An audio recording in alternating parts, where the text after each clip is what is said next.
Assalamualaikum dan salam sejahtera. So untuk topik hari ini saya nak menerangkan tentang stage analysis revision. Okay, so sebelum ni saya banyak dah lah terangkan dalam kelas, dalam revision kelas. Lepas tu ada juga saya buat video sebelum ni. Tapi saya tak sure kenapa masih ada yang tanya pasal stage analysis ni. So senang cerita, saya buat je satu video untuk revision. Okay, revision sekali. First kali you kena guna moving average. Sebab saya sendiri pun guna moving average. So moving average ni bila kita guna, bukan kita nak bukannya kita nak tengok dia crossing ke cross up ke apa, tak. Kita nak tengok macam mana dia dalam keadaan dari segi price action tu, dari segi closing price tu. Okay, moving average ni sebagai guideline price. Okay, kita nak tengok dia above moving average ni, senang je nak guna dia. Closing price above dekat moving average mana. So kita nak tengok benda tu je. So stage analysis revision untuk stage 2 you kena faham. Okay, that's why bila saya ajar screening, saya akan pastikan closing price above MA50 dan juga closing price above MA200. Okay, bila you set daripada screening, daripada first step yang paling awal pun dah betul, so senang lah untuk kita buat next analysis. Sebab ada juga yang PM, bila tanya counter ni okay ke tak, kebanyakan ada yang tanya counter bawah MA200. So maksudnya you tak gunalah saya punya kriteria screening. So first step is screening tu kena betul dulu. So kita akan jumpa counter-counter yang hanya dalam stage 2. Okay. And then next is, yang second adalah kena dalam stage analysis ada stage 2 correction. Okay, apa beza stage 2 correction ni? Stage 2 correction ni bila dia buat dia closing price dia below moving average MA50, tapi price dia still atas MA200. So you kena faham, bila dalam stage 2, so stage 2 ni kadang-kadang dalam keadaan yang macam lama jugalah. Okay, so ada kadang certain counter tu dia buat correction. So dia buat correction tu, dia akan closing below MA50. So saya pun tak trade counter-counter yang stage 2 correction ni, walaupun ada probability dia untuk naik lagi, dia punya risk reward ratio tu lagi sedap lah. Sebab bila you dekat MA200 tu memang maksudnya memang support dia strong kat situ kan. So memang dia punya risk reward ratio saya pernah nampak banyak lah. So kalau you nak trade situ, you boleh hold lama, you boleh tunggu. So it's up to you.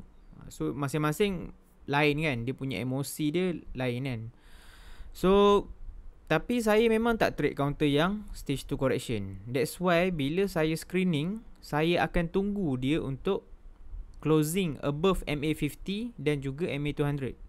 That's why kriteria screening saya masukkan dua benda ni. Alright. So you jangan confuse stage analysis dengan base. Stage analysis ni benda yang lebih penting. Benda yang lebih penting daripada base counting tu. So base counting tu optional untuk kita kira ataupun tak.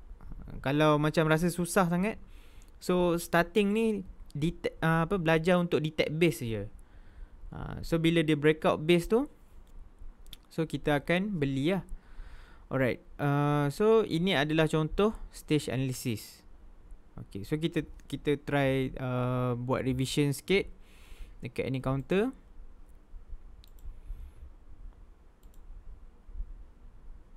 Okay, so ni counter apa? Counter PK. Kebetulan ada yang tanya tadi. Okay, so PK ni, and then you jangan confuse. First kali you fokus dekat stage dulu. Stage analysis ni yang paling penting sekali. So dekat mana? Contoh kita off kan semua ni. Okay. So dia consider sebagai stage 2 apabila closing price closing price dia dikira sebagai stage 2 apabila closing price dia above MA200. So kat sini adalah start masuk stage 2.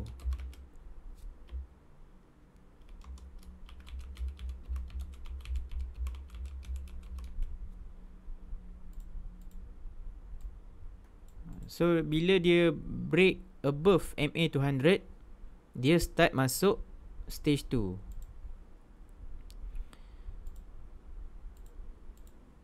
Okay. So kriteria yang saya akan pilih dalam ni, maksudnya dia kena price above MA50 dan juga MA200. So once dia close ni, PK ni, candle yang paling dia start masuk stage 2 adalah 5 Ogos 2020. Okay, so ada yang tanya juga, base 1 tu dia dah break above ke belum lagi. Kadang-kadang ada je, bila dia dah break MA200, dia tak terus markup tau. Dia naik tapi naik slow-slow. Dia naik tapi naik slow-slow. So kadang-kadang ada juga yang base 1 dalam stage 2, tapi dia dah break MA200, tapi dia duduk dalam base 1. So nanti saya terangkan pasal base pula lah. Tapi yang penting adalah stage analysis ni, you kena tahu adalah closing price above MA200. So ni overall ni stage 2 lah. Overall ni stage 2. So ni adalah contoh parabolic movement lah. Maksudnya dia naik ni macam bentuk skate park ni kan. So ini adalah contoh parabolik lah. So kalau boleh kita elakkan. Sebab bila parabolik ni, dia punya psikologi dia adalah any trader dah start greed. Maksudnya dah start tamak. So benda yang dah obvious ni selalunya smart money, benda yang dah obvious dia akan keluar. Dia punya perangai dia. So nampak bila kat stage 3, bila dia tak mampu nak break, maksudnya dia tak continue, so dia akan jatuh balik lah. So that's why bila dia dah break MA50 ni, okay, bila dia dah break MA50 ni, kalau boleh kita keluar dulu. Kita tak perlu nak jadi hero, kita tak perlu nak nak trade yang paling bawah, yang paling low, beli harga yang paling rendah. Tu semua tak penting. Tapi kita nak masuk dekat area yang, maksudnya area yang tepat lah. Area yang betul-betul, maksudnya dari segi probability dan juga risk tu rendah. Probability tu tinggi, risk tu rendah. Silap. So nampak bila dia close below MA50, so selalunya memang saya tak tengok counter tu. Saya tunggu dulu dia apa dia nak buat. Sebab kadang-kadang dia memang akan boleh jatuh lagi.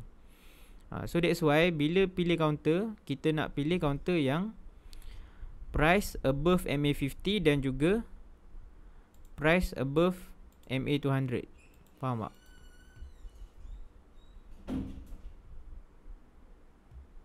So boleh tengok ada a few contoh.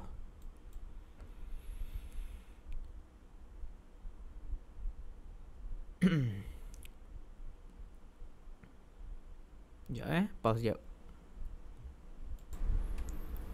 Alright, kita sambung balik. Tadi ada hal sikit. Okay, so kita just label lah. Label stage 1 ni selalunya dia membentuk sideway yang panjang lah. Sideway yang panjang. So bila dia dah start markup tu, nampak kat sini adalah stage 2. So stage 2 sepanjang ni. So stage 3 ni selalunya dia membuat pattern sideways, and then price dah start volatile. Stage 3 ni selalunya price dah start volatile, and then ada news dapat project lah, apalah. Selalunya dekat area sini lah tempat smart money distribute share diorang kepada public lah. So bila tempat dah obvious macam ni, kita nampak dah sideways. So selalunya stage 3 dia macam ni lah. Kalau that's why bahayanya bila kita anticipate dekat area-area sideway yang tinggi macam ni. So kalau kita nak tengok dia punya continuation pattern, pastikan dia break sideway area ni lah, ataupun consolidation area ni. So nampaknya bila dia dah break MA50, nampak dekat area sini dia start break MA50 kan. So bila dia dah break tu, tengok lepas tu dia boleh jatuh lagi. So itu bahayanya. That's why saya hanya fokus dekat stock ataupun saham yang price above MA50 dan juga price above MA200. So nampak dekat sini dia dah start masuk stage 4. So kat sini dah jatuh lah, dah tak menarik lah. So kalau untuk dia nak teruskan kenaikan, mungkin dia kena base lagi lama lah. Alright, so you just tengok counter-counter apa-apa contoh. Okay, lepas tu bila kita screen, alright, bila kita screen, ini adalah kriteria yang stage 2 yang saya gunakan lah. So bila kita first step screening pun dah betul, so lagi senang untuk kita buat next analysis. Okay, so just copy. Ada 213 kan. So just copy. Ni dia tak view sampai bawah pula. Okay, contoh kat sini. Ni dah ada kan. So boleh ambil lah. So kita boleh tengok lah daripada dia punya movement. So kat sini kita nampak dia punya sideways. Lepas tu bila tengok chart tu, pastikan X dengan Y axis kita tu dia macam, kita jangan tengok chart macam ni sangat, lepeh sangat macam ni. Kita tengok chart jangan terlampau menegak sangat macam ni. So just nice. And then scroll pun macam, kalau boleh nampak lah dia punya movement dia tu. So bila kita dah faham dia punya movement, and then barulah kita akan zoom in lah. Bila kita zoom in untuk buat, kita nak lukis trend line ke apa kan. So start daripada kita nak detect dia punya stage analysis tu, kita tengok secara zoom out sikit. So nampak kat sini dia ada stage 1, dia sideways. So nampak kat sini dah start stage 2 lah. Overall this stage 2 lah. That's why kalau untuk base 1 ataupun kita panggil phase 1 lah, base 1 ataupun phase 1, walaupun dia dah break MA200, boleh juga dia jadi dalam base 1. Sebab selalunya ada juga yang untuk dia completekan dia punya reversal pattern, satu saham tu punya reversal pattern, dia dah break MA200. So jangan confuse stage analysis dengan base counting. So kalau tak faham pasal base counting, rasa macam pening, so tak perlu nak guna. So fokus je untuk fahamkan stage analysis dulu.